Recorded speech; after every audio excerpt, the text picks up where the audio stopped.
கடந்து வந்த பாதை மிகவும் கடினமான பாதையை கடந்து வந்திருக்கின்றோம். ஆக இப்பொழுது ஒரு முன்னேற்றகரமான ஒரு பாதையை நோக்கி நாங்கள் மெல்ல மெல்ல நகர்ந்து செல்கின்றோம்.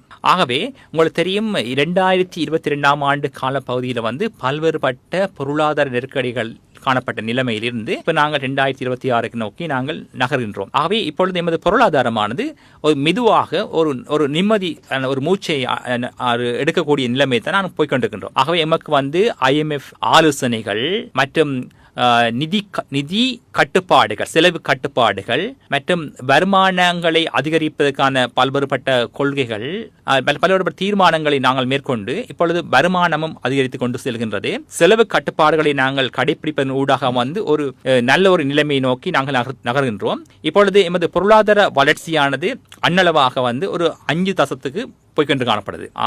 அதே வேளையில் இலங்கையினுடைய பணவீக்கமும் 5% கட்டுப்படுத்தப்படுகின்றது. தெரியும் 22 ஆண்டு காலப்பகுதியில் பணவீக்கம் மிகவும் உச்சநிலையால் அடைந்திருந்தது. இப்பொழுது படிப்படியாக குறைந்து செல்கின்றது. ஆகவே IMF-னுடைய கண்ணோட்டத்திலும் எமது மத்திய வங்கியினுடைய கண்ணோட்டத்திலும் எமது பொருளாதாரத்தின் போக்கு ஒரு சாதகமான ஒரு நிலைமை காணப்படுகின்றது. ஒப்பீட்டு ரீதியில இது நல்ல ஒரு பாதுகாப்பாக காணப்படுகின்றது. அதாவது நீண்ட கால அபிவிருத்தினை அடிப்படையாக கொண்ட ஒரு வரவு செலவு திட்டமாக நாங்கள் இதனை காணலாம்.